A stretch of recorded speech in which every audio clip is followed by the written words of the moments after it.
Welcome to the Evolver Post Review with the Invisible Man and Woman, Terrell and CJ, all for real love. Hear these thoughts, EOD, rest still in hub, and Coach FC, HW.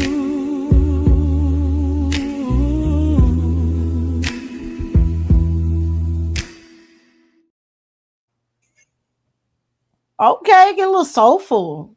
Yeah. Thank you. It's For so a second, I sad. thought it was Hear These Thoughts that vibed for me. It was It's so really nice. sentimental, man. Yay. It's sentimental, man. I was Rob too happy. I know. Stone, you will be missed, Rob Stone. Yeah, Oh man, show Jamar and them. Yes. Yeah, I wanted to show them like, oh, and this is the Backpack. 4-man PUWF group singing off the Roberts. So and the backpack guy just watching in the background. We miss you, man. Anyway, welcome to Evolve Post Review, WWE Evolve Post Review, episode 47. We are 3 episodes away from the season finale. We are 2 episodes away from the season finale. 3 episodes away from season 2. Technically for them, I'll just call it season 2.7 for us. It doesn't really matter. I'm joined today by EOD Wrestling Hub. How are you, sir? I'm doing good. Thank you for letting me be back here again. Appreciate it. Of course, always and welcome, sir. Always. Cardi M, the Invisible Woman, who just did an interview with Wrestling Soup and Affiliates, episode 47, her things. There is many Chewy hate on that one, ladies and gentlemen. How are you, ma'am? Oh, yeah. Yeah. Happy to be here. Not from her, though. Not from her, though. She's actually like the anti-Chewy hate guy. I am a humanitarian. Okay, thank you. And he is a hippopotamus. Anyway, hear these thoughts. How are you, What's sir? going on? Good. I'm doing great. How you doing, sir? You heard it. You heard it, Terrell. I saw your face. You heard it. Anyway, Terrell, take it away. Oh, by the way, Coach is not here tonight. He will be missed. He's doing so. He has to do work in the morning. We understand it completely. And again, it's like it's 4 in the morning right now in London. So just sleep. Here, keep going man. on, sir. What's going on, everybody? My name is For Real Terrell, and this is my fiance, the beautiful werewolf. Hello, it's CJ Wolfie. How y'all doing? And together we are For Real Love. And this is the Evolve Post Review. We are joined, ran by the hosts themselves. We got Mr. and Mrs. Invisible. We have the Invisible Man God. and the Invisible Woman, who is literally invisible, y'all, for real. Like she's using her superpowers right now, You man. just can't see me. And if you mess with On her, your face. she will make you invisible as well, in a bad way. We also got the wise man EOD, the Oracle man. The Oracle man, he be telling us how it is because it's gonna be that way for real. It's not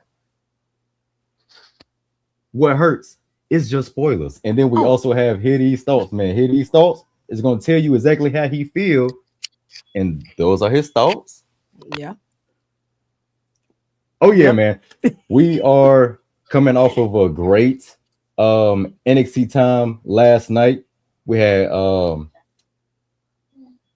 Joe, BNCO, CJ, my fiance, came through. We had Black Couch, aka King Kai, and none other than the host himself, man. We had the guy that if you say his name, he just may appear. Oh my God, he appear for real. NXT time with D-Walk, man. Oh yeah. View discretion is advised. All right. Yes. All right. Let's start this off. And Mr. Dude, you need to no. He actually picking. That's he be picking up here for real. I told you. What is I'm he saying his name. Like, pop that cloud. He ain't doing nothing on a Thursday. Hello, D-Walk. Hey, what's up, He D-Walk? gonna do this. Lord, What's going on, y'all? Hey, sir. what's going on, man? Not much, I had that plan for a little bit, Oh my That's God. clean. Some bitch. Hey, y'all Oh my have fun. God. All right. I just want to do my Joe Hendry. All right. We All will. right. Oh my God.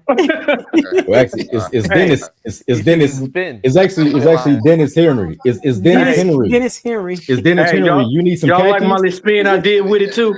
When I turned need around some- and hit you with the. Oh yeah, you need some khakis. You need some Yeah. khakis and a blue collar shirt. With Hey. some blue jays. And call yourself Dennis Henry.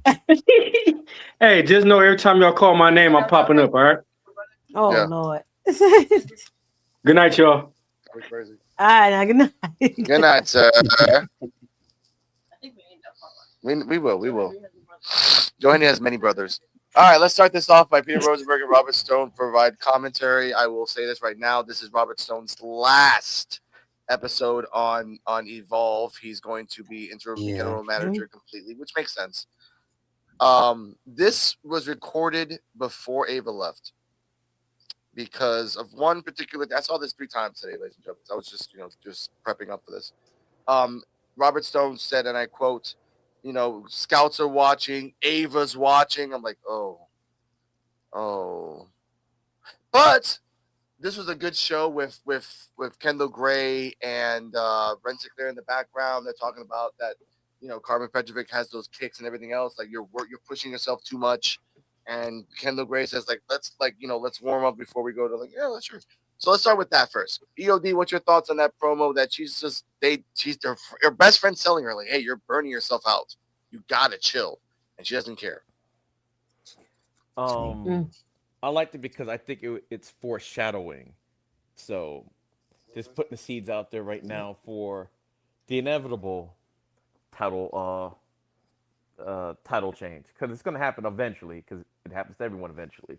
So I liked it. And I do like the fact that they are showing Ren on Evolve, even though she doesn't wrestle because they're like Batman and Robin right now. So it makes sense that she's there. So I was fine with that. Okay. Guardian, what's your thoughts on Kendall Gray and Ren Sinclair in the background, just like prepping for before the match even starts? Just that. I thought it was a cute segment. I was saying earlier that they were showing a comparison between Callie and Kendall, and also giving you a 4-1-1 of the show at the same time. So I don't know. I thought it was cute, and I like Ren being on the show too. Of course, there's no harm with it. So she's like a transitional wrestler that can go from Evolve to NXT, and no one complains. No one complains. That wasn't a joke, but that was sad because it was kind of like a joke. But CJ and Terrell, your thoughts on this promo? I liked it. It's we're showing that Kendall Gray say, "Hey, I'm gonna be a fighting champion like I said I was gonna be when I win this title." So even though she's going bouncing back and forth in NXT Evolve, I understand Ren. You're gonna have a burnout sooner or later, going bouncing here and there. But get some questions. But I like it. Yeah, it took me down memory lane just thinking about all the women's wrestlers that left or got moved up, and like they said, the ones that trying to refine themselves again is maybe Ren Sinclair probably don't want it to be the same for Kendall Gray because she is a part of the old guard of Evolve, televised Evolve, because we know that Evolve's timeline is rapid. So and she just don't want her to be a victim of burnout. Okay, hear these thoughts?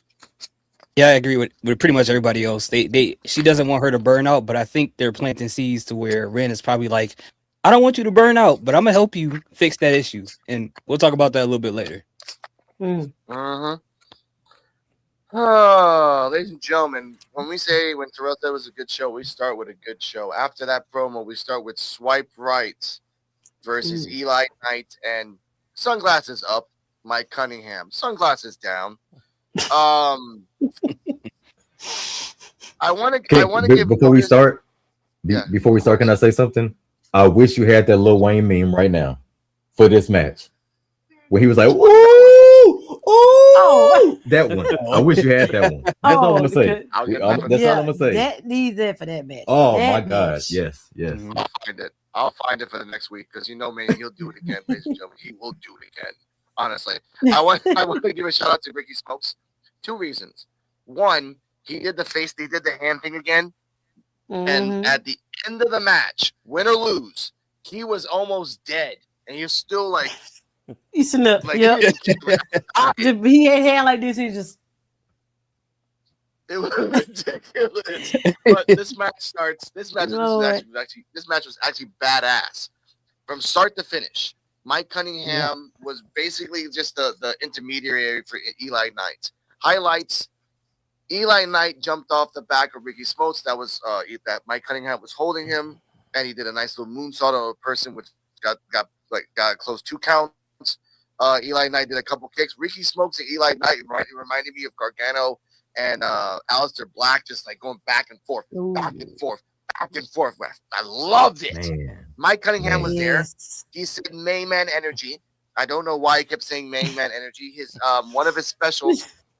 Mind you. You want to say that again to the audience? I said it's main man energy. Why do you question? Okay. I forgot. Now that I think someone else was there. At the time. But let's talk about that. When main man Mike Cunningham, when he entered the ring, I forgot to say this. He had the basketball pants. He went to the top rope to the turnbuckle. He jumped and in midair took it off like Magic Mike. Yeah. Anyway, Magic Mike. He's Magic Mike. No, he wishes was Magic Mike. He wishes on a Tuesday he was Magic Mike, bro. He wishes. Anyway, when that happened, Cardella did this.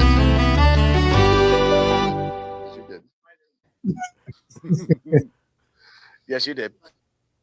That was pretty impressive, though. I can't say that. That was pretty impressive. It was. Magic Mike move? I guess. I'll be trying to play around and do stuff like that, but I'll have to rip away. Never mind. I'm talking to you. I'm talking too much. Wait, hold on. The button. Wait. I'm talking too much. I'm talking too much. Need a button. I'm talking too much. Never mind. Oh, you need a button? Oh my god. He needs a button. He needs a button. He said, oh my god. Oh, No. Wait. Oh, it's been a while since Oh, God. If only life had a rewind button, man. Dang.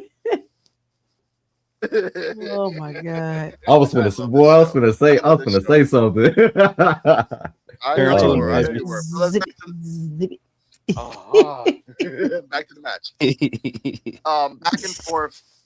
Eli, I love that Jackson Drake was providing commentary when Swipe Right was doing good. He's like, oh, those are my boys. You want to see them? Like, they're all here all the time. When they were losing, Jackson Drake said this. Like, do you guys want to wrestle here for 5 more years? Let's wrap this up. Come on, let's go. I'm like, that's kind of messed up. I was pissed at that. I'm like, you don't need to rub. But ladies and gentlemen, we have clips for a reason. Let's play this one clip where I think this is the one that says it, but Peter Rosenberg says, for a dumb guy like Ricky Smokes, he did a smart move by pushing main man Cunningham into the 2 count. And then he's like, oh, they say he wasn't gonna, they say we're gonna crap on him anymore. Peter Rosenberg is like, yeah, I wasn't gonna crap on him if he's not a freaking Mensa guy. So I wanted to say that. I don't have that clip on audio, but I have it in my mind. This is the clip from the tag match. Here we go. I pressed it. I know I did. Come on. But then they said that Eli and Mike Cunningham weren't ready for the situation, which I agree with. That's how this match came about. But hold on. You call Ricky Smokes an idiot and a goof. Look at what Mike Cunningham did. Look at the way he's dancing, the way he just ripped his pants up. Come on. I'm not exactly sure what Mike Cunningham is going for. It's Tate in the VIP. I mean, he's smiling. So I think Tate's a bit confused, but Mike Cunningham now going by the moniker M&E. Oh, really? What's that stand? Main Man Energy. Okay. Well, can you please just take bygones be bygones? Take everything back you've ever said bad about Ricky Smokes, please. How about this? I'm going to start over with Ricky Smokes. Okay, I like starting right now. I appreciate that. I mean, Swipe Right got a pop chant out there. Boy, I'm trying to tell you, they was crazy for Swipe Right, man. They loved them, and I love that fact because they loved them. By the way, there's a particular person on the right side of the audience has a black hoodie and a hat. We'll talk about him later. He's the heel of all heels. This match lasted 11 minutes 51 seconds after doing the swipe right twice. The first time they tried it didn't work. Second time they actually did the double stop for the 1, 2, 3. Swipe right 1. Also, I want to say this real quick. I don't know why. I'm not gonna press the button anymore because Tay Wilder's not a sexy man to Cardalla's eyes.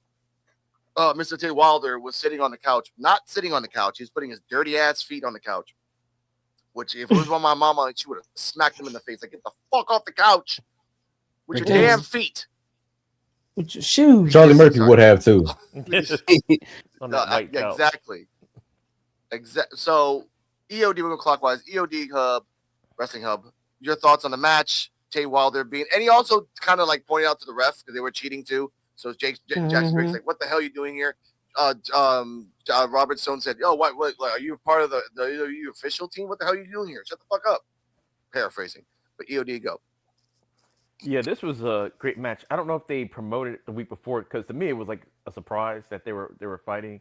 But the fact that it lasted so long, what you said was like 11 minutes for an Evolve match. That's like a pay-per-view level match as long as it went. And Mike Cunningham.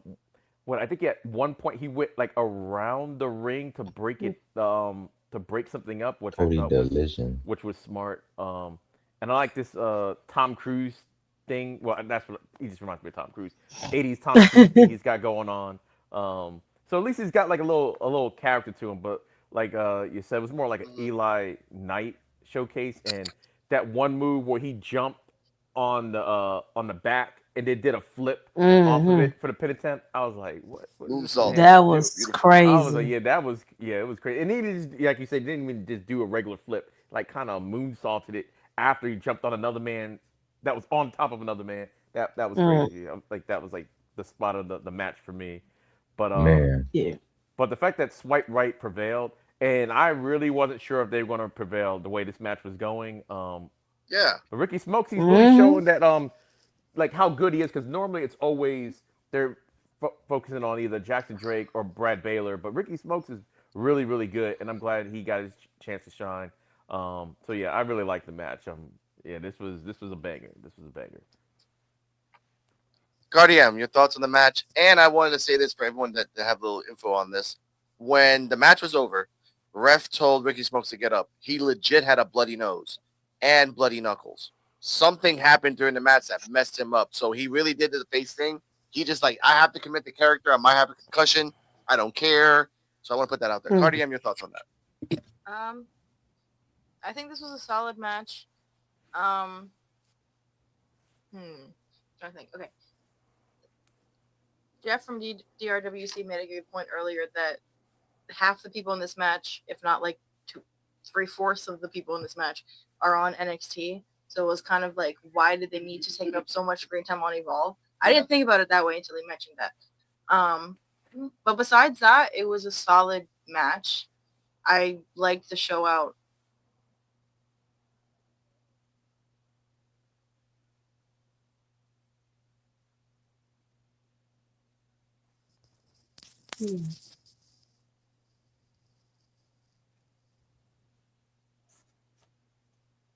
I mean the mic. I mean.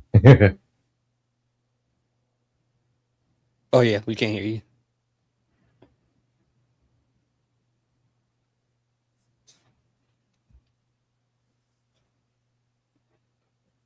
Yep. There's a silence in my life here. Can you hear me now? Oh yeah, yeah, we hear you. My mic died. Anyway, hear these thoughts. Your thoughts. Yeah, man, I love this match, man. This match was a whole lot of fun. First and foremost, Mike Cunningham coming out with the 1980s breakdance music made me want to go buy a Kango hat and a striped jumpsuit and pull out a piece of cardboard or something like that. Like it was crazy. It was crazy. But as far as the match go, man, it was a lot of chemistry in that ring. I really loved it. Eli Knight showed out, and I think having Swipe Right win the match because they are technically the real tag team it made a whole lot of sense, especially when Eli Knight made that mistake by flipping outside the ring and landing on Mike Cunningham. I was like, okay, that makes sense for what's going on in this match as well. But I did like Mike Cunningham in this ring as well. He was pretty smooth in there. And I think the more time goes on, he's going to have some really, really good matches in the future. But overall, I thought this match was just a whole lot of fun from the beginning to end, nonstop action the entire time. So, yeah, I loved it. Okay. Terrell, TJ Wolfie, your thoughts? This match lasted 12 minutes.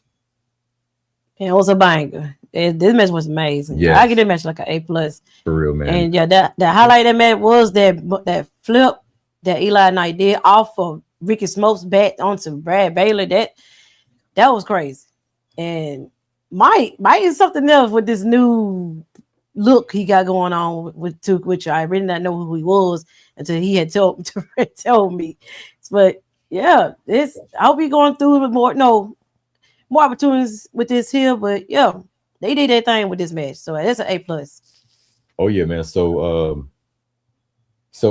Peter Rosenberg, that's my boy, man. Peter Rosenberg, fellow bald brethren. You feel me? That's my dude right there, man. I like when he called Mike Cunningham and Eli Knight main man energy. That would be a nice little tag team for them, you know what I'm saying? If they want to name them that'd be nice. It was so dope. I like Mike Cunningham's rebrand. It is crazy.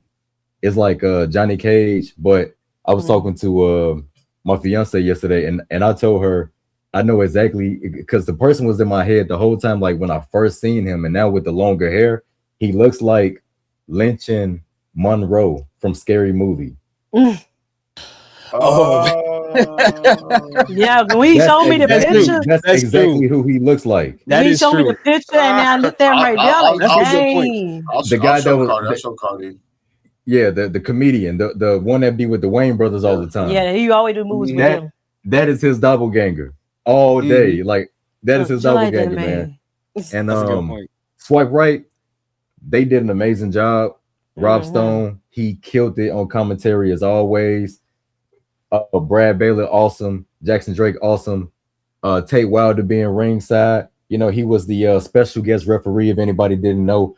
And also, Ricky Smokes, you had battle scars, boy. You had battle scars, man. And you better be proud of them battle scars, too.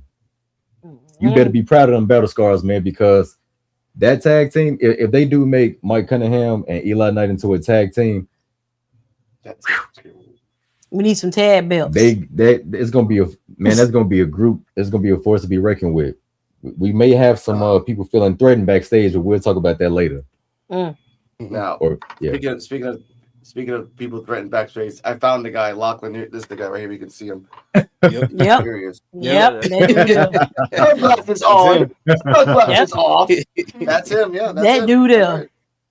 Okay, so y'all remember when he was walking around the locker room, he was like, all right, who did this? Who did this? Y'all better tell me who did this. Okay, so y'all remember when Mike Cunningham was in the ring and he was talking about man energy, baby. It reminded you. Same energy. Hey, long as you don't do the tucked in or tucked out. Long as you don't do that part, I'm good. Oh no! I love this freaking show. Back to this match. After the match was done, Drake got on the mic and said, "Look, these are my boys. These are the guys. I do owe Cappuccino Jones a favor, so we're gonna have a match in succession in 2 weeks." And they started laughing, baby food, light talk. Harlan Lewis comes out because Harlan Lewis is Harlan Lewis, and says, "Look, you owe me a number one contendership for that title because I beat the match." Which, when he said that, I'm like, "You freaking dumbass, Drake!" And he said it too. That's Cam Hendricks talk. You know what happened to him last week? And Harlan Lewis said, "You know what? I just got to beat all three of you guys' asses." The ghost of the Curse of Evolve, Brooks Jensen, comes out of nowhere. Yeah, Harlan Lewis. And this is the part I say this. Peter Rosenberg and Robert Stone says, "Oh my God, he's attacking him," and he said that he doesn't want to get slighted in his succession. could this be a match on the way to Succession? I'm like, no. I'll explain why. If Brooks Jensen is going to be the heir apparent for Succession, where he's going to be in every single Succession until we die, no, why?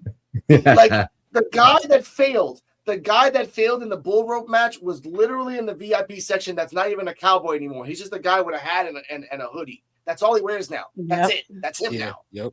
That's it. He's a snitch. He snitches to everybody. That's all he does. It's the truth. And now Brooks Jensen's going to fight Harlan Lewis. Okay, I guess. What, he loses again? Why? Man. That's all I got to say about this. But CJ Wolfie Terrell, your thoughts on this? Like to lose again or to win against Harlan Lewis, who deserves a win? It's a circular. Yeah, but they ain't finna get Harlan Lewis that L. He not losing. And they're crazy enough that Bruce, having this match at Succession again, losing and shoot. I don't know. Man. WWE got that Disney deal now, so we had Wolverine get attacked, but in this universe, it's not a saber tooth; it's a bobcat from Alabama, Bama, and he has to come out there and make a move name for himself. But he's gonna lose to Harlan Lewis, man. I'm calling it. I'm calling it. Harlan Lewis got to win. He not getting no L.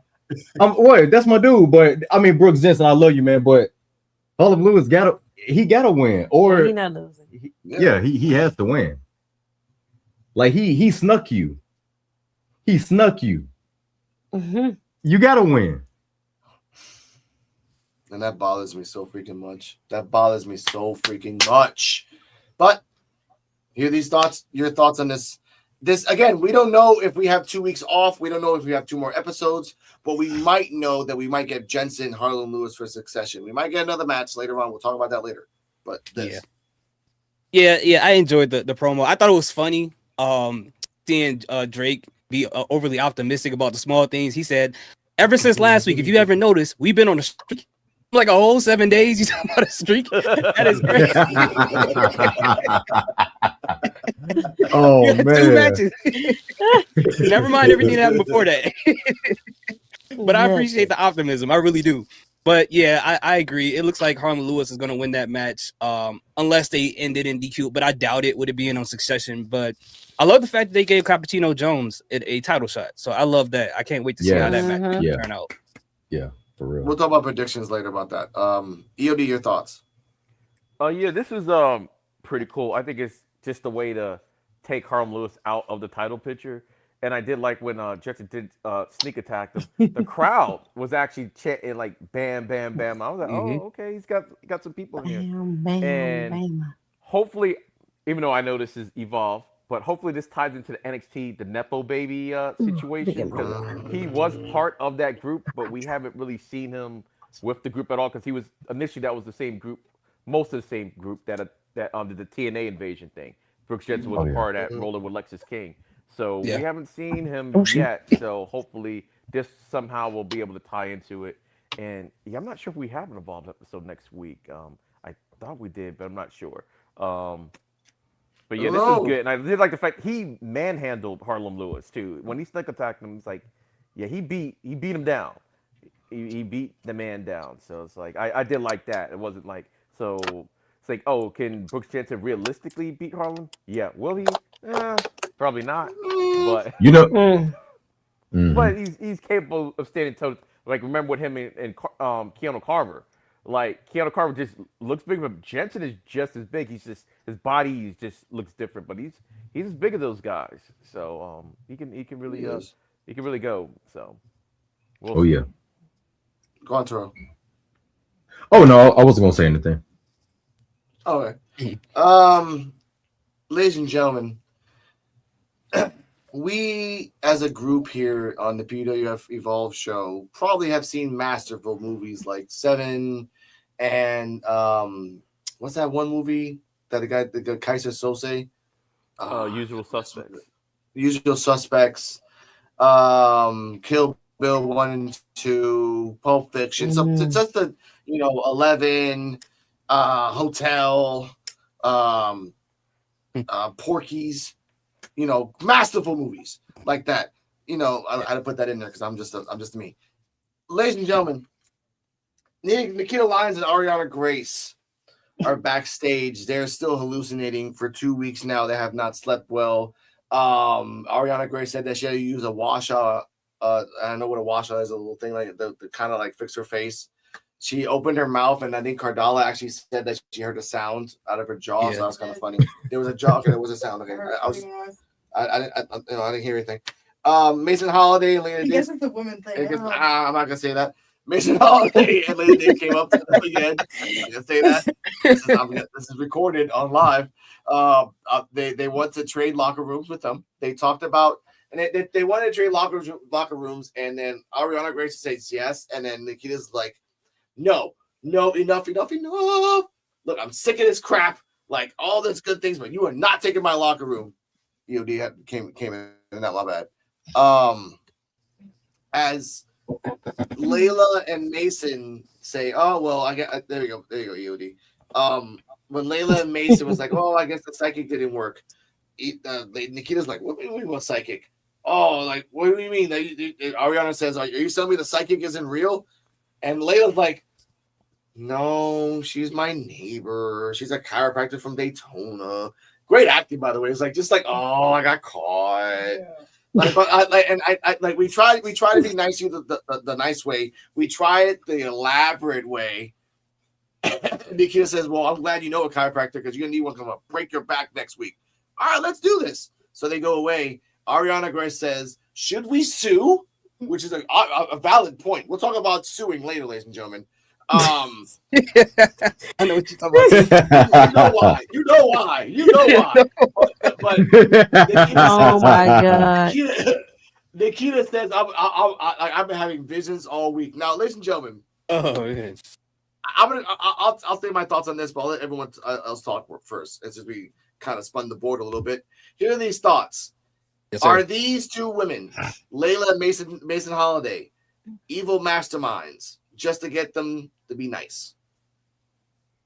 Well, yes and no. I mean, they went the evil route to make them become better people. So the result of it is a good thing, but the tactic is the evil way, right? And I love how the whole thing happened, especially when they started off with them having withdrawals from being evil. Like they couldn't handle it. Ariana Grace had like TMJ and lockjaw or whatever she had going on because she was smiling too much. And then you had Nikita Lyons. Like the whole thing. I love those two, man. They are amazing. Like when I first started coming on this podcast, I was kind of so-so with Nikita Lyons, but the more we started watching these episodes, she got me, bro. She won me over. I love Nikita Lyons. She's amazing. But the whole thing between the four of them was amazing. The only thing I will say is that I was kind of wondering if they could have stretched out a little bit more with them, like forcing them to do nice things before the reveal of who the psychic really was. But I am perfectly fine with the way that they revealed everything. I am. But I liked everything that happened in this part. Okay. I like that. See, Wolfie Terrell, your thoughts on this? And this is promo. It's crazy.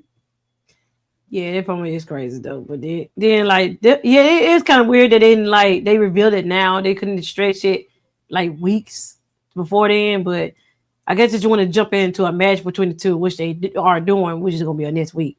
But it is crazy. It just, them two together is hilarious. Just imagine adding Chelsea Green into the fold with them, and I got Chelsea some promos with them three. But God. They will be hilarious. But I like them. I like them too. So yeah, they definitely would be hilarious for real. I like the part where Nikita was talking about she was so stressed out about it that she got a zit or something. Like her face broke out. Yeah. And it just seemed like seemed like some movie scenes from a stoner movie. That's what it feels like. It feels like a female version of Pineapple Express. Or the hangover. I like it, man. I like the energy. The acting is great. It's always dope seeing Mason Holiday, Layla Diggs, Ariana Grace is, man, she's like a treasure, man. She's a treasure. You know what I'm saying? She has that same energy as Chelsea Green. Like they can go in the ring, but they're like it's just their accolades don't get talked about as much. But they're a diamond in the rough for real. They are. And I hope that one day they do get the respect and recognition that they do deserve. And shout out to Layla Diggs too, man, because Layla Diggs, I remember watching her on Next Gen on Roku channel. And she literally went from this very shy girl that had stage fright, that didn't like talking in front of a whole bunch of people, to literally playing a I just got busted character, man. I loved it. It was amazing. Keep doing you, man. Keep elevating Layla Diggs. And I think I had mentioned before, her in-ring work kind of reminds me of prototype John Cena. So I would love to see her. I would love to see her back in the ring again, man, because her and Mason Holiday, they're dope. All four of the women are dope for real. Forgot she was on Next Gen. They are. I didn't know. I forgot You're right about that. She mostly all of them were on like Next Gen, Level Up, everywhere. Yeah, because they showed a quick glimpse of Oba. I remember Oba being in the crowd when they were doing like their promos and stuff. And Layla had like stage fright, right? When she was cutting her promo? Was she, But she that person? Yeah. Okay. The Philly WrestleMania, right? When Next Gen came out, I think. Like, yes. Yeah. Because that's when they were outside, I think, too. Yeah. Yep. Layla was in Philly. EOD, your thoughts on this promo? The fact that they were evil masterminds, and then I mean, on the way to hell is paved the way than good intentions. I'm paraphrasing, but I mean, also, I wanted to say this before your thoughts. Robert Stone said on his Twitter, and there's been rumors that they might bring Roar Records to NXT, and Roar Records is Nikita's brand, which is Nikita, Layla, and Mason. Might be bringing them to NXT. So that's their name. Oh. All right. Interesting. Well, one, I apologize. I have my phone on Do Not Disturb, but I have one person that can get through my Do Not Disturb, and it throws off my whole camera and I have to reset everything. That's all fine. right, but let's see. I thought this was good. Like I've always said, Nikita and Ariana were great. Together, I wasn't sure, like a tag team, but affiliated, I was like, yeah, this works and stuff. But like here, these thoughts said, I wish it was spread out a little bit more, but I think it works in this regard. The fact that it wasn't spread out, because I did not see this coming at all. I was like, oh, so wait, hold up. So the whole thing was fake. Now we can explain the production value. I mean, they're on an evolved budget. Because I was like, this thing was like, now it makes sense. Okay, you had two wrestlers had to go pay this lady do some stuff to go do this. So I'm like, okay, now it makes complete sense. But I like the fact that they were the ones that actually tricked them just to be nice. Yes, it was diabolical. I guess it's one of those ends justify the mean situations, I guess. But now it looks like remember there was always that rumor about, I didn't know they were going to be called Roar, but it makes sense. It's like how they want to get to that point. It looks like, okay, we're starting to get there. And I think the reason why we're not getting a longer thing is just because Succession, and if Succession is supposed to be what I think it's supposed to be, all the NXT call-ups might be their final show, if not already, but might be the last time we see them before they fully graduate to NXT. And maybe a small portion, like if they did put Raw together, or Roar together, I can still see Layla Diggs and Mason Holiday still on Evolve, rotating kind of like Kendall Gray does, because that would kind of make sense too. Yeah. But yeah, I think that's why they rushed this. I don't think they rushed it, but it feels like they could have went a lot further if this was going to be the reveal, because we just thought took it for what it was. Okay, yeah, now they're trying to be good. All the antics going to get up to was like the fact that they set that up was crazy. I'm like, y'all, wow, y'all just as bad as Nikita are, really, by doing that. Just because your tension was good, like, right? Y'all manipulated them. Y'all scared the crap out of them, because you saw Ariana's face. She had that Botox thing going on. Like she's like, can't move my face. My face. That's mental abuse. Smile. But, yeah, but it was good. Again, I like it. And like I always said, Nikita and Ariana are great, and they're just like Terrell said, they're not respected enough. They are mini Chelsea Greens. That's what they are, and I like it. Yeah. Now, Carter, your thoughts on this promo? I'll say my thoughts at the end. Your thoughts on this promo. Bring it over. Okay, my thoughts on this promo. I agree with what everybody else has already been saying. It was diabolical. I would argue that Ariana and Nikita and Mason and Layla are all mean girls in their own right after this. Because I'm like, I don't know. That just the amount of planning that took to like drop that in her mailbox, make it look all enticing, like, Thank you. come to this free psychic reading. Like, And Ariana's so fucking lazy. She never checked her damn mailbox. So it took months. They've been planning this for months. Again, you say that, but like, He said it. Did Like, she? I had a stack of mails, and when I Yeah. finally checked it, there was a free psychic reading. A stack. Wow. Her husband stacks. Doesn't even check the stacks of mail. I just thought about that. That's actually kind of funny. But the fact that, like, come on, like and you know what? I would have loved that before the match next week. They said, "Oh, we were there the whole time," and they just AI them in the side. So when you see Nikita and Ariana screaming in the background, you see Layla and Mason just laughing. That's just that makes it diabolical. We needed a setup for this match, and I was waiting for it. So I don't know. It's a good enough setup. Could it have been drawn out a little bit more to actually like show them being diabolical? Bless you, Yodi. Yeah, I think so. Thank you. Bless you, Andy. I feel that whoever the writer is for Evolve, he went with Darby Allin to Mount Everest and came back a new person. This is a totally new storyline. We're just going crazy. You know why crazy, ladies and gentlemen? Next up, 5 big muscular men in the back just muscling up. Oh yeah, yeah. Just they're all Vince McMahon's like just for real. We love you, Vince. No, like dead serious. Like dead serious. Okay, so I wasn't the only one that was thinking about that. Like when him and Shane McMahon was in when him and Shane McMahon was working out. Get angry. And it's That's like what I was thinking about everybody, too. like wow, all 5 of them is in the gym just pissed off right now. Yeah. Oh, get that pump on. Oh, I'm like, oh my God, this is just so the Vince McMahon soul is just hovering around the PC area. Just he doesn't care. He's there everywhere. He's always there. But anyway, they're pissed off because they lost against Jackson Drake because all the ID jumped them.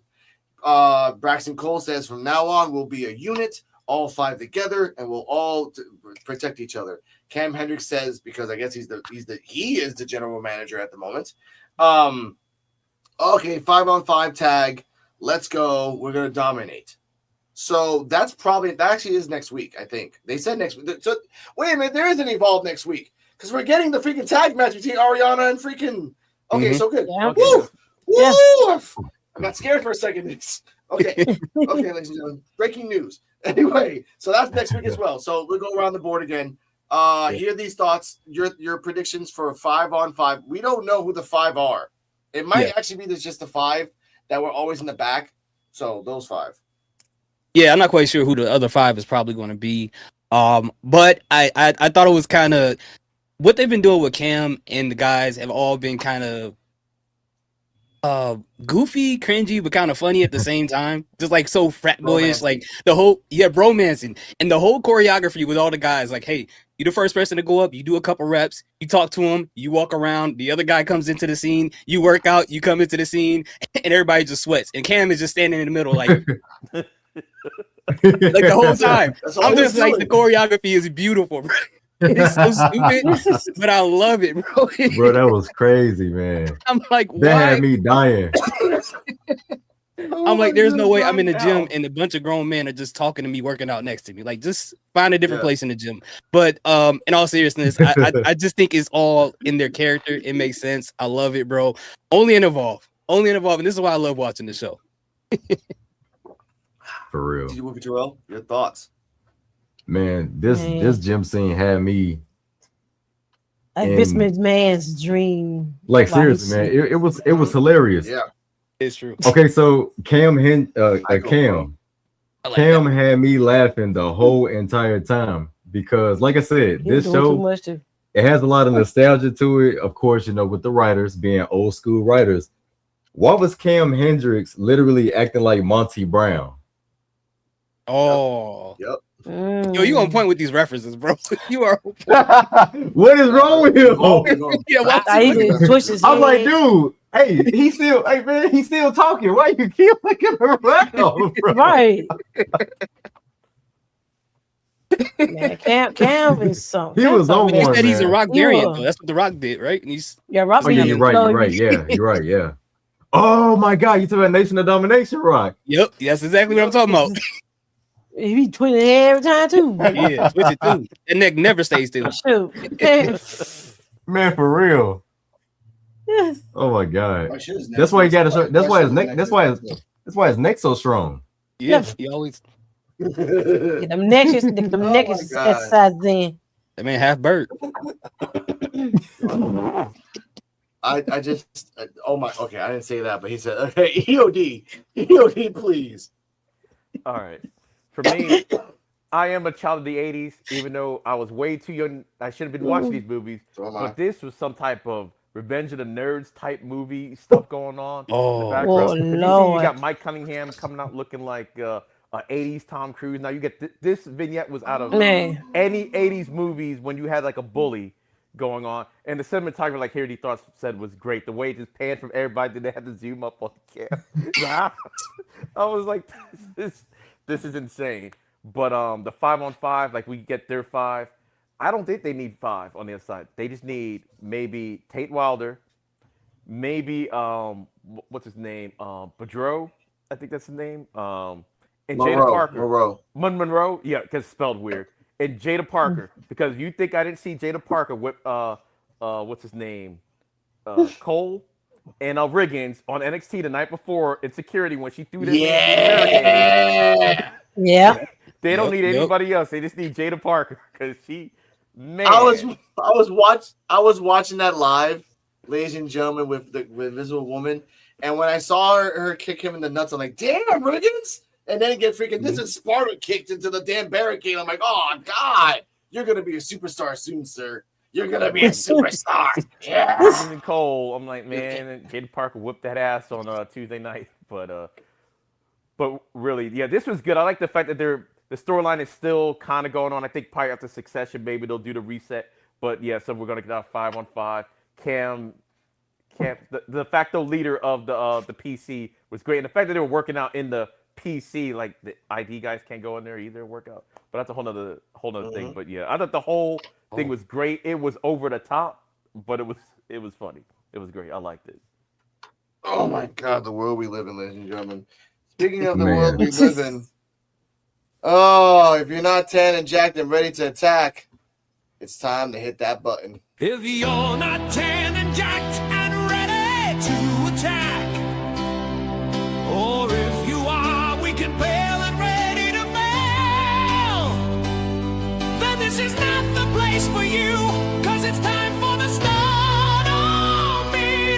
with its go.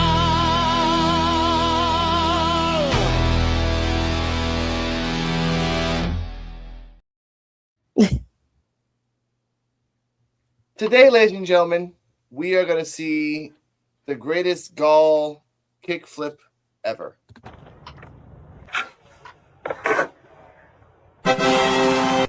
It's Gal. Most people here like to do a kick flip. I like to do two to make it true. Double kick flip like a stud. Oh yeah. It's clean. Okay. That was tight. I go see. It's shocking. Like, oh crap, these guys are muscular, like powerhouse Skateboarder. and Man. skateboarder. I love that for shit. Skate go. I love it. Yeah. That is What I tight. don't love is that we have to talk about abuse, ladies and gentlemen. Abuse is real and should be always called on by the cops. If see something, Oh, say something. Lord. Aaron Rourke versus It's Gaul. Yep. Aaron Rourke comes out from Sparkle City, and I want to put out this clip right here because I love that Robert Stone's the only one that understands It's Gaul other than all of us. So let's listen to this. On going. The following contest is scheduled for one fall. Introducing first, from Sparkle City, weighing in at 208 pounds, Aaron Rourke. The Have you ever been to Sparkle City? No, I never have. And let me tell you something. This whole thing before this match started because Aaron Ward got mad for the way Itzgal was talking. But Itzgal was just being Itzgal. All right, Aaron Ward was in a bad mood because of the whole PC drama, which I get. But he took it out on Gal. Itzgal is the victim in this, Peter. Okay. He's not a bad guy. In this situation, I got to say, Aaron Ward's the bad guy. I'm sorry. Itzgal is never the victim. That is such a misrepresentation of how Itzgal even carries himself. Okay. You don't have the Riz for Sparkle City. Don't say Riz. You don't have the swag for Sparkle City. Itzgal is the victim in this situation. Face the facts.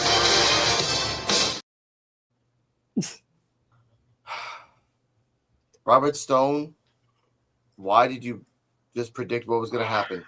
During the match, Mr. Aaron Rourke was going blow for blow for Itzgal. Itzgal kept posing a lot. I will say that Itzgal kept on posing throughout like everything. Itzgal and all that stuff. On the outside, Aaron Rourke slapped Itzgal's ass 4 times. One is, it's okay, whatever. You want like, oh, good game. 2 is gold dust territory. You're kind of leaning on that. That's fine. But 4 slaps on the butt, and then you look at him and blow him a kiss. That, sir, disqualification right off the bat. Boom, into disqualification. I'm disgusted. I'm not disgusted. Disqualification. That is unnecessary roughhousing in a wrestling match. Okay, no. After that, they go back and forth. Mr. Itzgal threw Aaron Ward from the turnbuckle to the middle of the road. It was actually pretty good. He did a jumping code breaker to his stomach. At one point, Aaron Ward threw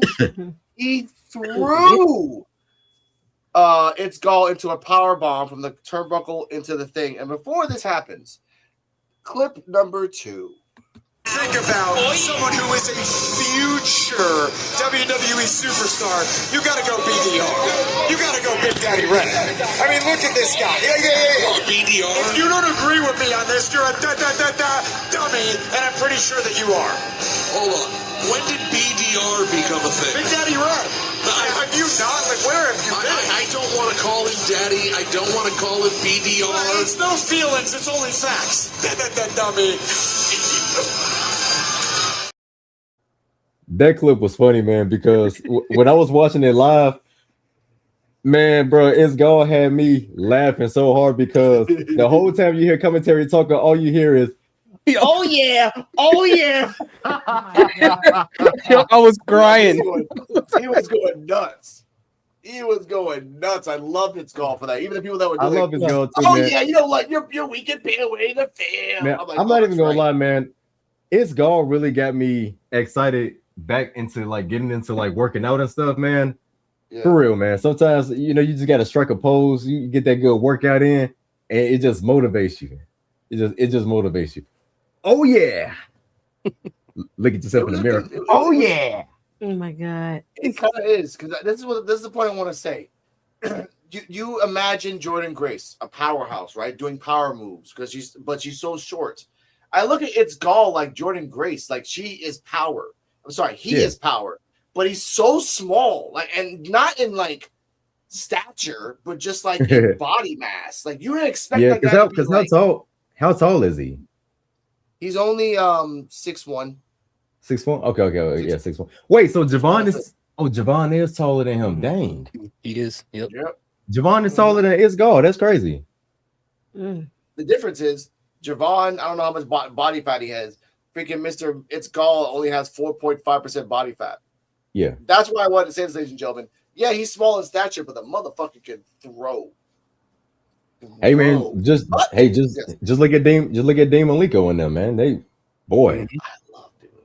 We'll talk about Damon Lico's daughter, ladies and gentlemen. Yeah. Shout out to Damon's daughter doing the cloverleaf in a wrestling match. She made Damon Lico Oh, proud. yeah. But ladies and gentlemen, Mr. Aaron Rourke, give it a shout out to Molly Holly. And I didn't know it was Molly Holly's finisher. Over the rainbow, which is just like a spinning, like I'm gonna land my body on your face. I never understood that finisher. For 1, 2, 3. It's Gall lost because the referee was blind at the moment, but let's just talk about that. It's Aaron Work won. We'll talk about the post match a little later. Mr.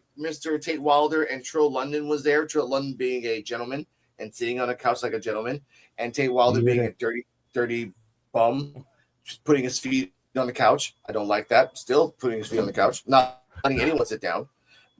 But here's your thoughts on the match rating and just the fact that Aaron Work won with the Molly Holly finisher. Shit. Yeah. First and foremost, outside of just the competitors in the match, this reminded me of how much I'm going to miss Robert Stone on commentary. That entire time in the match, him doing like on the spot freestyles, gassing up It's Gal in front of Rosenberg, who's from a hip hop radio station at Hot 97. That is even the BDR thing, the Big Daddy Red thing. That whole thing was just hilarious. But I like what happened in this match. It's Gal got too confident and was doing his poses and stuff, and Aaron Work would take those moments to take advantage of it. And I was like, I want to be like Terrell. I need to find somebody to hate. And I thought Aaron Work was going to be the first person, but I'm like, I don't know how to get down in Sparkle City. I heard people disappear out there, so I'm going to leave him alone. I'm going to let him do his thing. But the match overall was the match overall was a lot of fun, man. Aaron Work is great in the ring. I'm not trying to mess with Sparkle City. That's man. crazy. Man. I know, but it's crazy. Like, it's crazy because Peter Rosenberg Peter Rosenberg said in the match, like, I can't wait to go to Sparkle City. And now he thoughts telling me that you get freaking murked in Sparkle City. Fuck that shit. I ain't going to Sparkle City. That's the rumors. Yeah. I don't want to find out if it's true. That's the rumors. No! Is that a real place? Sparkle City? That is a real place. That is a special. Yes, Mount Olympus is a real place, the Greek mythologist. But either way, look for it. He's looking for it too right now. DJ Terrell, your thoughts on the match and the fact that Peter Rosenberg did ask for the last time, what's my rating on the Studometer? And Robert Stone said, I think you're in the negatives, like the airlines. Sorry. That's how it is. I think did Peter? Oh wait, I thought Peter got a 1. Well, I could be wrong. No, man. You know, I'm negatives. Oh, in a negative. Okay, yeah. He did. He got a 1.5. 1 point under Otis, who got a 1.6. Well, I mean, at least he made it in the at least he made it in the in the range. Chewy, he didn't make it at all. No. But the match was pretty dope, man. I was torn. I'm not gonna lie. I was torn during the match. I had to go back and rewatch it because I couldn't really watch it the way I wanted to when we was live last night. So I had to real deal go back and watch it this morning. And I must say, this match was hilarious. It was hilariously entertaining. I would have to give the match A definitely. It's Gall, the way he sold the finisher over the rainbow was crazy. You know what I'm saying? They're both good sellers. And yeah, man, I really enjoyed the match, man. Like I said, I didn't care who won this match because I like them both equally. But yeah, man, this match was hilarious. It was crazy that It's Gall had smacked him back on the butt. That was funny. Justified. Like, sir, abuse for abuse. Yeah. EOD, your thoughts on the match? 6 minutes, 41 seconds. Yeah, this match was great. It was really entertaining, and I really wasn't sure who was going to win this match. I was like, okay, yeah, maybe Aaron, but It's Gall was like, had me thinking. I'm like, his power moves were crazy because the fact, like you said, like he's strong and everything, but like when you look at him, he's a smaller guy. He's just really muscular for his size. But the way he was like picking up Aaron Rourke and just tossing that man across the ring was crazy. And at first, Aaron Rourke really did have his number, but then towards the middle of the match, Skull started fighting back. It was funny on commentary when Rosenberg was like, "Yeah, I'm not calling anybody daddy." Just the way he said it, the delivery was crazy. And as Hitty Thought says too, like Robert Stone is so good and everything. Yeah, we're gonna miss him on commentary, and everybody knows. Like I've said it before, like I'm a big Robert Stone fan from like his NXT tour days when he was the manager of the Outliers.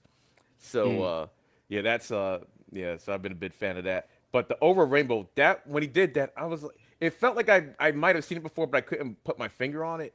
But just naming it the over the rainbow, I'm like, you know what, that was a cool ass name. I'm not gonna lie. Then he did it, and like you said, Yeah. the gall sold the hell out of it because I'm like, oh my god, and I was like, oh yeah, this is the end of the match. No one's kicking out of this one, and I hope he keeps that as his finisher, the over rainbow. I think that was pretty good. But yeah, this was like, I don't think I gave my rating for anything tonight, but yeah, this was an A match for me. I really liked it. Commentary was great. It's Gall showing why he is a formidable opponent, even though his win loss percentage is trash. But Yeah. Yeah. Yeah. and Aaron Rourke Jesus. has that dog in him. I like it. So Yeah. Aaron Rourke is like Aaron Rourke is not to be trifled with. So there you go. I will say this was a good match. Like I can see Aaron Rourke's like speed in the ring. He doesn't run from corner to corner. He kind of like kind of strides over there a little bit. So I did like the match. And throughout the commentary, I told Cardi M the show would have been like 7 clips of just this match alone, of how Peter Rosenberg and Robert Stone were talking about this match, and the fact that even Robert Stone is saying, "Hey, it's Gall. Stop posing before you do a move because you're getting distracted." Therefore, they lost. So I understood that part. Yeah. Cardi M, your thoughts on It's Gall versus Aaron Rourke match? The fact that Aaron Rourke slapped his ass 4, It's Gall slapped his ass 1. Not good numbers to level out, but just 2026. I'm not gonna answer that. I don't know what I'm saying. That's the point. That's why I said it. It's Gall. There you go. All right. Okay. There you go. It's Gall. She loved It's Gall. Speaking of a match, okay. Next up is a video package about Tyra May Steele. When I saw this, I told Cardala, and I saw this live. I'm like, yeah, Carmen Petrovic ain't winning that damn match. She's like, why? Because the video package is just her getting it thrown around like a rag doll. And the only 2 people they throw around is Carly Bright. It's Carly Bright and Carmen Petrovic. I'm like, yeah, she ain't winning this match. Like, it doesn't make any sense. Like, you're the highlight reel, dumbass. Sorry. but she in 2020, she won the Tokyo Olympics. And now she's permanently involved. She's supposedly happy. Yay. And she's here to take over. Here are these thoughts. What are your thoughts on this video promo and the fact that it was Carly and Carmen just getting thrown around over and over and over and over and over again. That's it. I didn't even realize that. Now that I'm thinking about it and rewinding in my head, they were getting thrown around. You're in the main event. Yo, what? Like, I always think about that, like back in the Attitude Era when they had those Titrons and people getting slammed in their video pack. I'm like, how do you feel if you're that person that gets slammed on every part that they do their finisher? But yeah, absolutely. But as far as the Tyra May Steele thing, it was straight to the point, and it always amazed me that the gimmick that Kurt Angle started continually gets used, but it never gets old. So I think that's always amazing. When we go through like a Chad Gable or Jason Jordan when he wrestled, and so many other people, and now Tyra May Steele, I never get tired of that gimmick. So I thought it was a straight to the point package. Didn't really change anything for me, but it was decent. Okay, that's cool. I'll wait till CJ. I'll wait till Terrell comes back. EOD, your thoughts on this promo? I like the promo, and Tyra May Steele is stacked. I don't know what else to say. She's stacked. But yeah, at first I was thinking demotion and everything because she is an NXT. I mean, she won the NXT contract, and the way they made it appears like she's not going to be kind of floating back and forth a little bit. But I think it's probably a good thing that she might be on Evolve because look what happened with Nikita Lyons on Evolve and everything because she was used infrequently on NXT.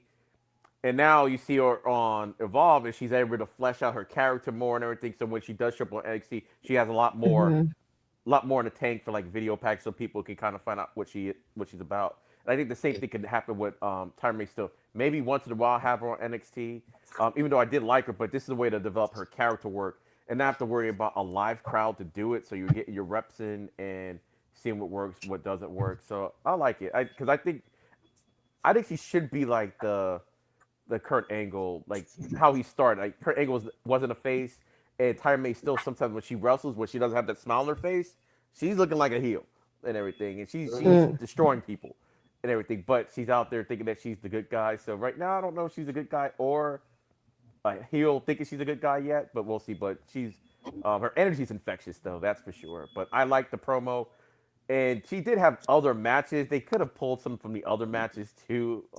She did fight But Chelsea that's NXT Green, though. and But that no, so, but that's NXT though. Like they were just like, oh, this is just her and Evolve. There's but did only she been fight 3 Carmen matches. I was gonna say, did she fight her first match? Wasn't that against Carmen in NXT? No. NXT. Yeah. No. Her first match was the West Coast Avengers episode that we did. Oh no. I It meant was like her when she, and like it was her, the guy with the ball cap. That was her match. That's Remember? about Draco. Yeah. Yeah, Oh, no, I Draco don't mean like Knox. from I don't mean from Evolve. I mean like because she wrestled on NXT that one time before she came That's on it. Evolve. That was it. But she fought Yeah, that was Carmen, it. Okay. Yeah, that was the only That's one. it. Okay. Oh, They man. didn't even show Zeta. That's how sad it is. They didn't even show Zeta. That was the getting other match. thrown I knew she around. had another. Okay, I got you. Okay, I was like, I know she hasn't had too many matches, but I'm like, I know she was in. Had another one. They could have took some video instead of having Carmen getting like thrown around like the entire. Yo, she was getting slayed. That was I was like, she's had more than 2 matches. I'm like, you didn't have to just put those 2 matches. And they in kept, there. they repeated it twice. They repeated it that's twice. what I'm From the saying. beginning Like, of the promo, they showed her once, and then the same move was shown again. I'm like, damn, Carmen, you are just. Yeah, 'cause I'm like, That's your job, though. You're about to be in the main event and everything, so it's like, yeah, that was the only thing that was kind of weird. I'm like, y'all had other clips. You could add that and some other stuff in there too. But Carmen was getting destroyed, bro. No, but that just reminded me of like Adam Cole. Like he has a main event at the end of NXT, but before that, you just see the video of him getting pounced by Keith Lee. Like it just destroys the credibility of Adam Cole at the end of that night. Like you did get pounced, bro. But Cardia, your thoughts on this Tyra May Steel promo? The fact that they used Carmen and Carly Bright as a basis for pain, and a little bit of the body of Zeta Steel, just the bottom part. They didn't show his face. She didn't show her face at all. It's kind of messed up on that part. I don't know how to answer that. Tyra May Steel. Okay. I do want to see more of her on Evolve. I don't think this promo did Carmen any favors. You're right. Like it was kind of unwise to have this right before a match. Where it's like, okay, why is the challenger getting tossed around like this? Bro. But yeah, I don't know. There's not much else to say on that. We talked about it last week. Yeah. So we'll see more. Like she wants to be the next Evolve Women's Champion. I think I can see that. And like if Evolve Succession 2 happens. And if Kendall Gray is leaving, we're not gonna see who the opponent is yet, but if Kendall Gray is leaving, Tyra May or Wendy could be a next person that could take the belt off the next person that might have it. We're not gonna say who it is yet, but we'll get to that point. Now, ladies and gentlemen, before we get to the next match, because this is the main event, 2 things happened. I got it right here. Before there was a backstage segment with Callie and Wendy. Now, before that happened. You can feel that Callie was mad. Maybe this is why. Y'all, Evolve is tonight. Y'all ready to watch it? Girl, relax. Evolve come on every Wednesday on Tubi at 7 p.m.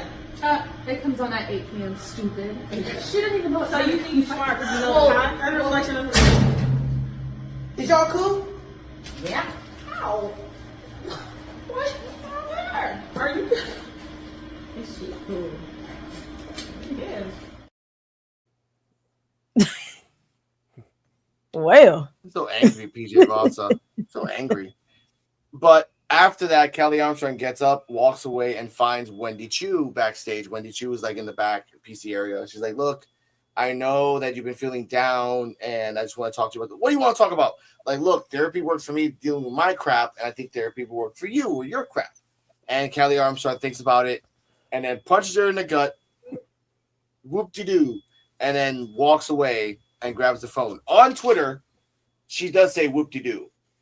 And Wendy's like, I'm about to beat your ass. So this is the part I want to say. Like CJ Whoopi Terrell, Wendy Chu versus Kelly Armstrong for the first time ever in succession, ? That'll be dope. Yeah, it'll be nice. I like to see it. You should go ahead and run it up. Oh yeah, man. All right. Okay. I like that. I like the enthusiasm here. Here are the thoughts. Your thoughts on this promo and Wendy Chu versus Kelly, hopefully for Succession 2. Again, we need a women's match. We need a other women's match other than the women's title match. Mhm. Yeah, I think this thing was the prime example of staying out of people's business, right? If someone don't try to give them that help. And this kind of remind me of like X-Men the animated series where Wolverine punched Cyclops in the stomach. He told him, "I go where I want to go." That's exactly what I thought about when that happened. But as far as them having a match together, I think it's gonna be incredible. I mean, Wendy Chu, she takes some crazy bumps in her matches, and if they just like if they turn into like some type of stipulation of like no DQ or something like this, I could think that match would be like probably a match of the night if they do it that way. Oh yeah.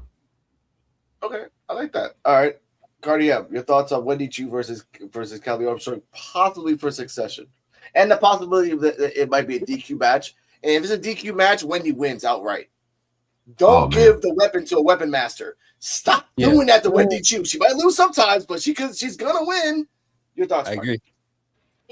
Yeah, I'm happy to see it. I don't mind that it's not a championship match. No. It's just a regular old like First time ever match. I was being nice to you. I was being nice to you, and you punched me in the stomach. So Yeah. I'm gonna fuck you up now. That type of match. Oh yeah. From Wendy Chu, love to see it. Okay, I like this shit. What EOD? Yeah, I'm glad the match is finally happening, even though it's not for a title. But I actually like, especially for the women, when they have storylines that doesn't involve the belt, you can't have a storyline without a title involved. So I do like that fact. And man, Callie, she turned kind of quick, didn't she?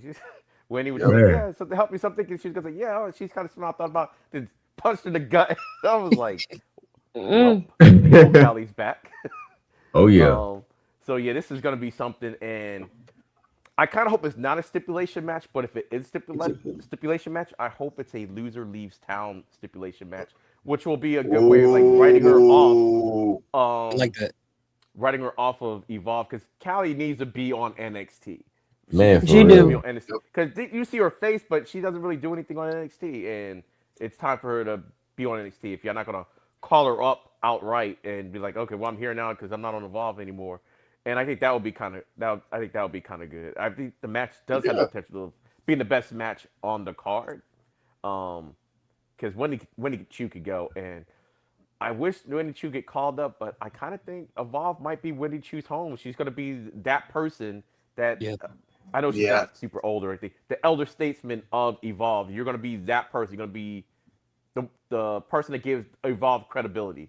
And after everybody got called up, a lot more people starting to watch Evolve now anyway. So it's pretty good. So, yeah, I'm looking forward to the match. And it should happen at Succession. When you said that EOD, all I remembered is the "See You at the Crossroads" song, and Wendy Chu was at the crossroads. Everyone else is going up in the main roster, and she's on the other side of the crossroads. You can be lonely. See you at the. But I feel for Wendy. I feel for Wendy. But again, it could be like a Bailey situation where she's left alone to evolve, but she becomes the champion and she dominates. She just shows that you should have put some stock in me, because if not, this is the reason why. But again, I feel for Wendy. Callie needs to go to NXT now. Again, Callie could be the next Braun Breaker. All she has to really do to show out is to start running in the PC. Like, why the hell is that girl running? Right. Just Callie connection somebody. That's it. That's all you gotta do. Yeah. Ladies and gentlemen, Man. I have to say this because this is sad. I found out about this because Robert Stone said it himself. Next week, Blake Howard will be the guest, not the guest, but the commentator with Peter Rosenberg. Oh. And he still can't say, scheduled for one fall. One fall! Can't wait for that 1 second for people to say it. He actually said it's Gall from Olympus, who is in perfect mid condition. He did say that. I respect him for that. I respect him. You know how I jumped over Chewy because I don't give a crap about that, but I'll say it now before the main event. Chewy was wearing the same damn 00 shirt that Harley Riggins was wearing, except in a bigger version. Harley Riggins was wearing it like a tank top. This guy was wearing it like a muumuu. That's all I gotta say about Chewy. Next, main event. Muumuu. He was wearing a muumuu, 00 muumuu. God, not 00. It's an infinite circle symbol. Anyway. Oh my God. Carmen Petrovic versus Kendall Gray for the main event of the Evolve Women's Championship. This match lasted the whole to the end of the night, back and forths. I like the beginning of the match where you felt like a wrestler versus a kickboxer because Carmen kept putting her legs up like I'm about to kick you in the face. About to go, like, oh shit, hey, put it down. So I did like that. They say that at the beginning of the show too, like watch out for them kicks. Watch out for them damn kicks. Like watch out. They did go back and forth. I did like how Kendall was doing some moves against Carmen. Kendall's strategy was like an animal that's gassed out. But if you corner the animal, she will attack. At one point, when Kendall was gassed out, Carmen tried to go after her. She immediately snatched it up to her armbar. Nope, I'm gassed out, but fuck you. So I did like that. After a while, by the way, Ren Sinclair did nothing. Ren Sinclair didn't jump in. Hey, buddy. Ren Sinclair didn't jump in, anything like that. At the end of it all, Ren Sinclair did. I think Ren Sinclair threw Kendall to from the turnbuckle to the middle of the ring. So remember that thing? Threw that, and then while Kendall was like, "Oh, what's going on here?" Boom! Shades of Grey for the 1, 2, 3. Ladies and gentlemen, Kendall is still the Evolve Women's Champion. CJ Wolfie Terrell. Before we get to the post, CJ Wolfie Terrell, your thoughts and rating of the match. Yeah, that was a pretty good match. So I rate this like a B plus. Yeah, Carmen she still did her thing. She did her thing, man. Yeah, they're pretty good. No, pretty good match between two. So yeah, I give a B plus. Yeah, Carmen Petrovic, man, she is really showing out more in Evolve. The match with her and Kendall Gray was dope, man, and I would have to give it a B plus as well. It was a very technical style, well, not a technical style match, but they were really giving each other hell in this match. I loved it. It's like they both wanted to win. They was not letting up on each other. I liked it. They're a really good competition for each other. Speaking of Carmen Petrovic, I did see what's the status on X. He mentioned that Carmen Petrovic made the roster for 2K26. So I'm gonna be kicking some people's heads off. Look at her. I will be kicking some people's heads off. Carmen Petrovic, I love your finisher. I love her finisher, man. I'm gonna be kicking people's heads off. I wonder if you bring the sword to the ring as a weapon. Like that would be that's dangerous, obviously, but it's a weapon. I mean, it doesn't really matter. I do like that. Here are these thoughts. Your thoughts on this match? 7 minutes 41 seconds. Yeah, I thought it was a really good match. I agree with Terrell and Wolfie. Like I think it was a really, really good match. I thought it was interesting because in this match, Carmen didn't get a lot of kicks in. She got a lot of attempts. She didn't land a petrifier or anything like that. So you saw Kendall Gray doing the best she could to kind of hold her from getting those kicks off. She got like 1 or 2 in, but the matches that Carmen wins is usually the ones where she get the most kicks in, but it didn't happen here. It was almost like she kind of switched her style up a little bit, kind of matched with Kendall Gray. But if this match wasn't so close to Succession, the way the match was going, at some point I would have guessed that maybe Carmen could have won the match. Because Succession is a couple weeks away. I already knew where it was going to happen or where it was going to go.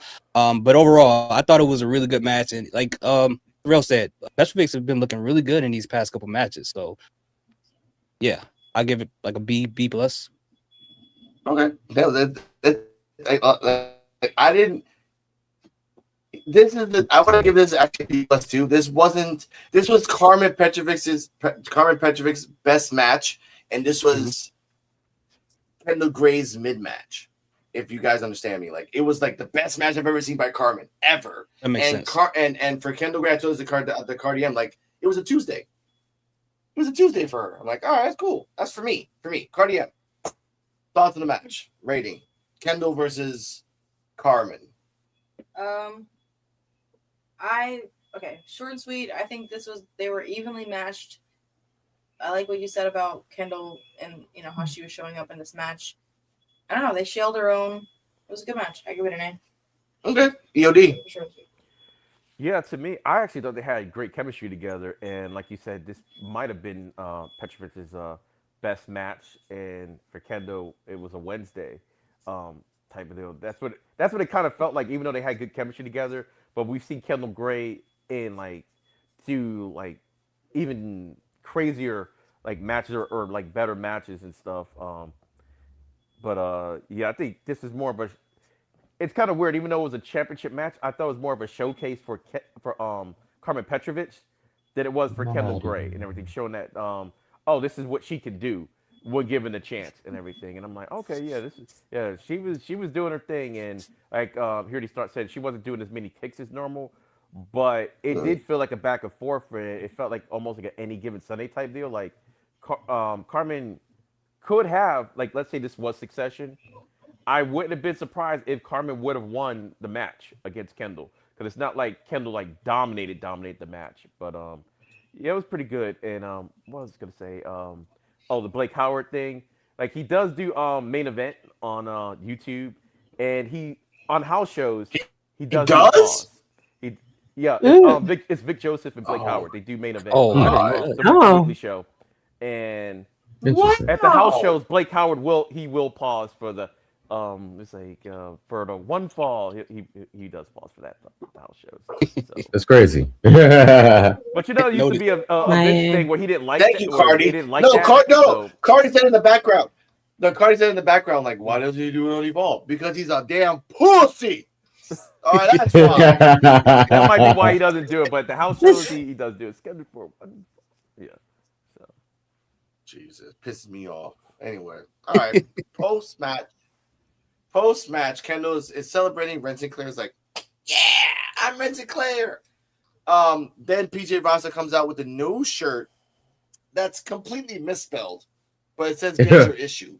Yeah, actually, I tried to read it. I'm like, this is completely misspelled as fuck. What the hell? All right, I get it. All right, cool. That's crazy. Her shirt was misspelled. Like, yeah. I thought it was an AI shirt. Yeah, her shirt was misspelled. Come get your issue. No. Yeah, I was looking at that last night too. She was pointing at her shirt. Come get your issue. I'm like, you don't have to promote illiteracy. You can just like, come on, man, you're better than that. Stop using ChatGPT. Exactly, for shirts. But now we understand it's going to be PJ Vasa versus Kendall Gray for Succession. 3 weeks. I like that. Bro, not ChatGPT, man. Nah. They using AI to make the merch, man. We in a sad world, bro. Come get your issue. Put They using AI to make WWE merch now, man. It's 4 words. First off, they used AI. They used AI for the Tatum Paxley promo. They used AI for the Dominic Mysterio showing the AW belt promo. So they have to learn about that. They have to, like, you gotta check your stuff. Okay, so yes. So can I ask y'all a question? Yeah. Of course. So do y'all believe now that Def Rebel is using AI for these theme songs? Oh yeah, they already said they are. Yeah, you heard Stephanie Vaquer's theme right now? Yeah, that's 100% AI. Stephanie Vaquer's theme is so trash, man. That is the most Chevy Silverado commercial theme I've ever heard in my life. Chevy Silverado. No, not Chevy Silverado. He's He's right though. All you need is a full moon, a wolf, and a fire. That's it. Yeah. And Stephanie Vaquer coming out of nowhere. That's all you need. Associated with in the truck picking up dirt. Hold on. Oh Lord. Oh, you better chip yourself. You're gonna do it. Cowboys. There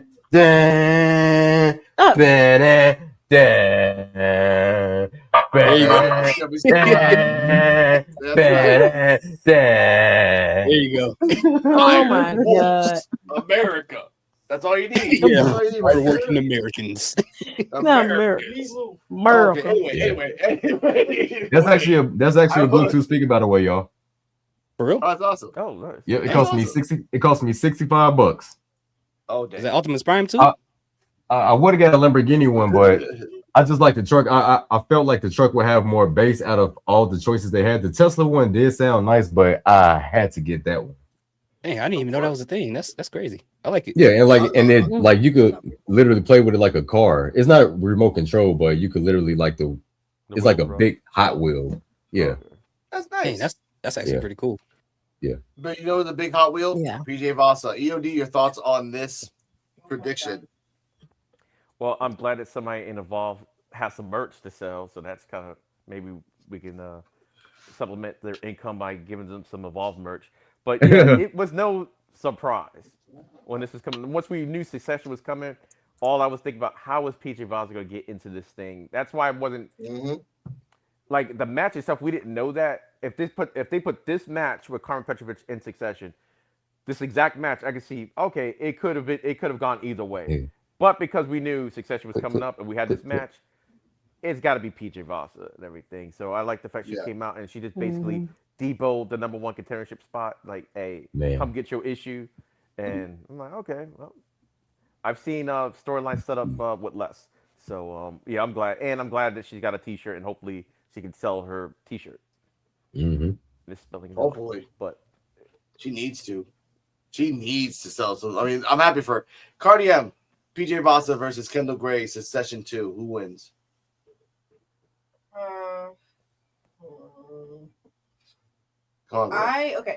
I don't feel like PJ Voss is ready for the belt. However, it's obvious that they're going to send Kendall up. So I wish you could see my face right now. I guess PJ Voss. Again, nothing against her as a wrestler. And to be fair, I didn't see her on LFG, so I don't have that experience. Yeah.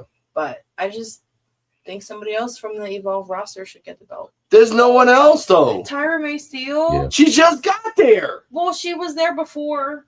Throwing the shit out of Carmen, but that's not the point. She just got there. Saying. Chantal's gone. She's going to LFG 3. Oh, really? Yeah. Oh, yep. Show is, yep. Yeah, it's been confirmed. Yep. So that's like the helper out here, ladies and gentlemen. All we got left.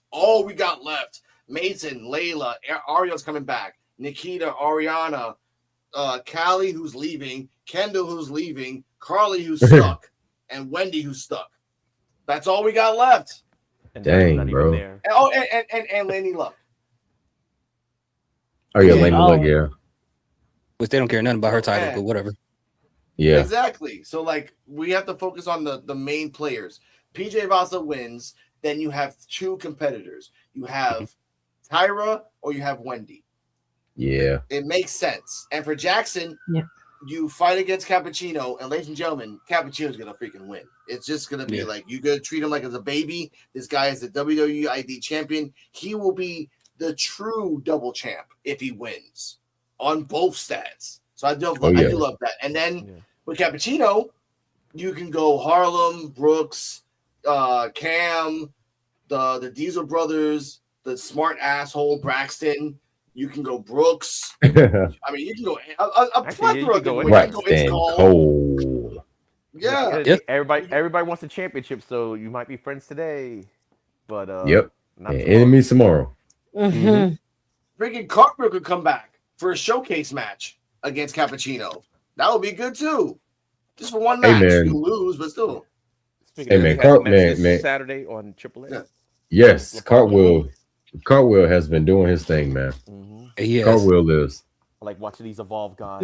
Cartwheel is showing out. I know. I love that stuff. By the way, shout out to Cardi M. It's her birthday on Valentine's Day. So shout out to her. Oh. Happy B-Day. Hey, happy birthday. Happy birthday. Double gifts. Yeah.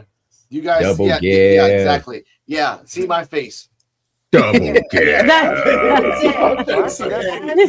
Double gift. So, yay. I was had to put in some overtime, huh? Yeah. Guess what? The irony of having Valentine's Day as a birthday, don't even get me started. No, that's not the point of it. The point of it is because I love all the people in my life. I have to give a Valentine's Day gift to my baby, to the woman in my life, my baby mama, my mama, and then I love how you keep adding people to this list. Because Lydia's my baby mama. She's a great person. She deserves a big Valentine's Day. Absolutely, yes. But like my mom as well. Yes. And probably like 2 side chicks. But other than that, I mean, I love you, baby. Lord anyway, Jesus. What y'all think about the BJ Boston? What y'all think about the Yeah. Alex, yeah. See, now you gotta do the button on you. You gotta do the button on you now, man. Yeah. He said the 2 side chicks. This man. This is the bottom of the press. Yeah, Her facts. Yeah, that's just it's absolute fact. Have a long weekend, man. That's absolute fact. Yeah, it's a long weekend, ladies and gentlemen. Oh my god! But let's do final rating of the show. So we get out of here. Hear these thoughts. Final rating of the show. I think it was pretty much an A. And also, just really, really quick, I know we gotta go. With PJ Vasa, at first when I saw the shirt, I was like, "Is that a Candyland logo?" At first, when I saw it, but when I saw it, PJ, shout out to you. When I saw it later, I was like, "Okay, I see what she was trying to do there." But just to throw this out there, what if they did the match between Wendy Chu and Kylie, and also the Brooks Jensen versus Harlem, both those matches, number 1 contender matches for those titles? What if they did that at Succession? Because I think that'll be interesting. That would be nice. Yeah, if they were a number 1 contender match. That's a good. That's a good final thought. Let's go with that. Here's these thoughts. You're the booker for Evolve. You automatically know that Kendall's gonna have a match and Jackson's gonna have a match. Yeah. Those two would make sense. Brooks Jensen versus Harlan Lewis. Whoever wins gets the number 1 contendership, and Wendy Chu versus Callie. Who would win on those two side matches? That Brooks Jensen match is hard to pick. Like I would want it to be Harlem, but we just saw Brooks lose a lot. But obviously, I think Wendy Chu should win the match, and we knew Wendy Chu versus PJ Vasa was going to come at some point.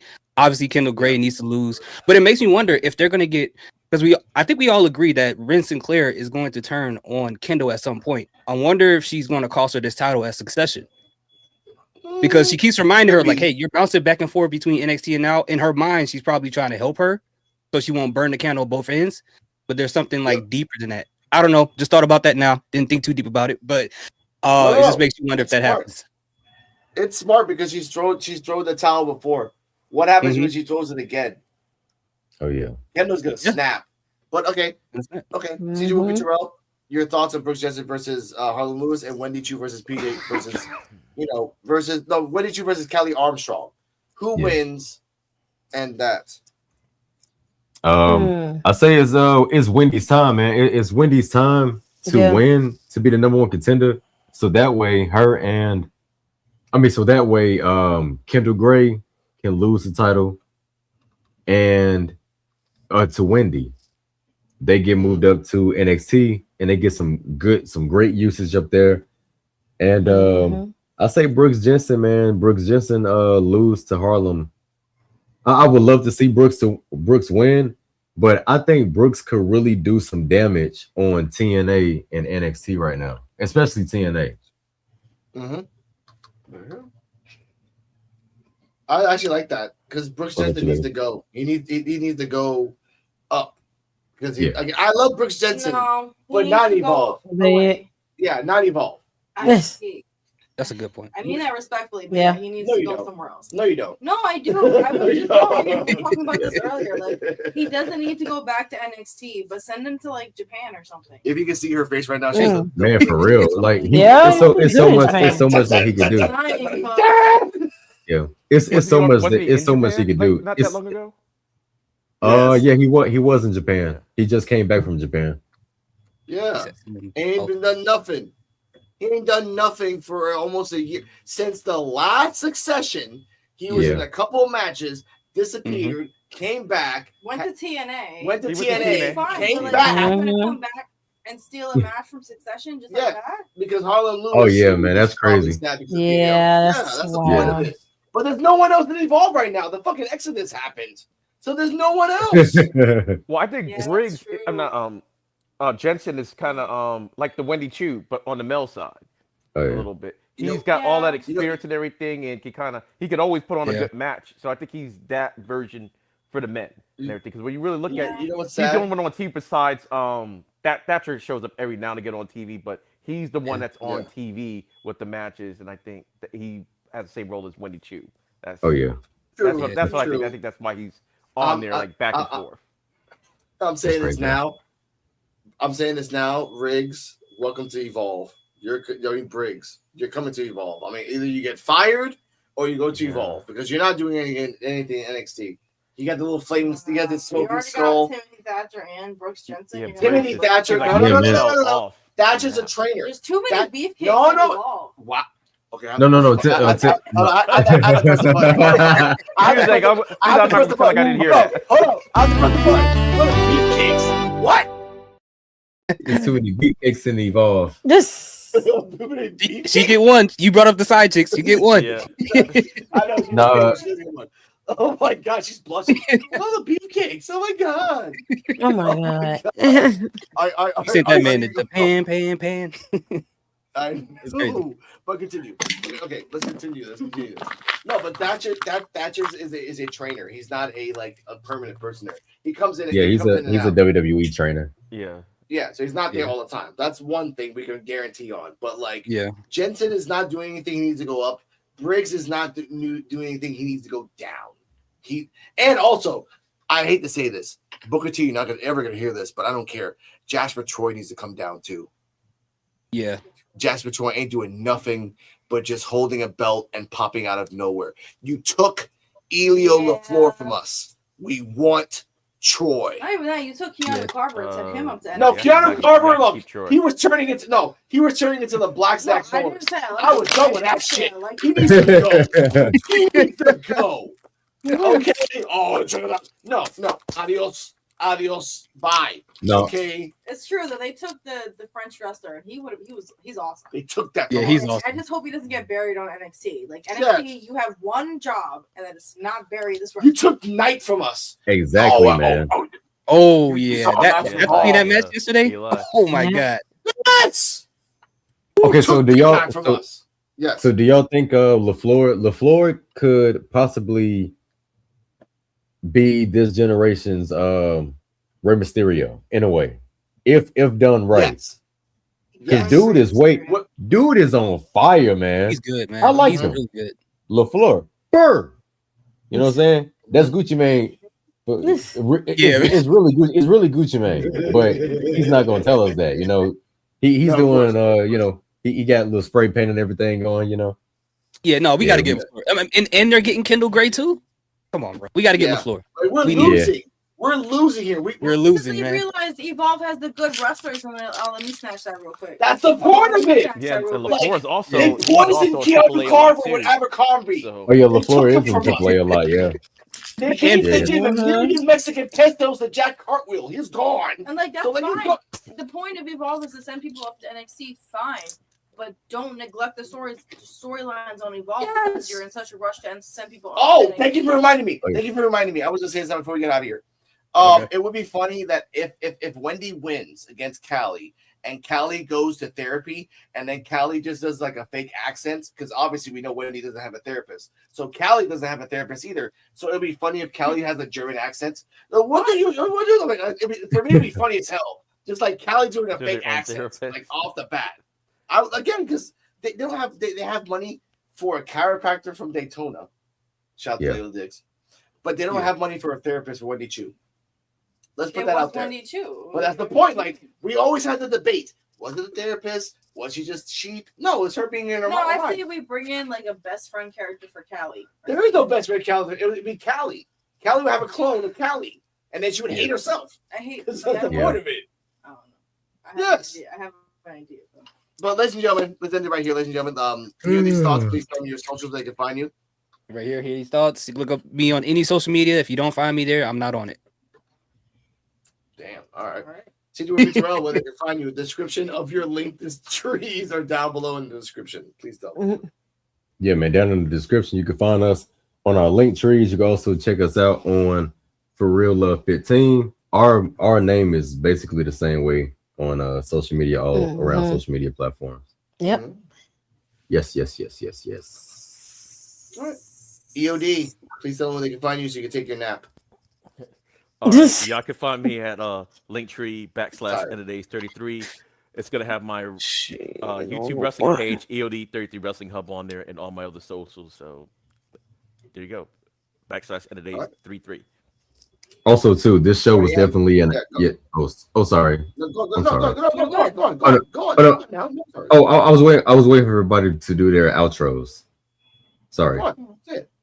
Well, I'm happy. I can say that this show was definitely an A+, all because we didn't see Dante Chan's face. By the way, Dante Chan, I have some dairy-free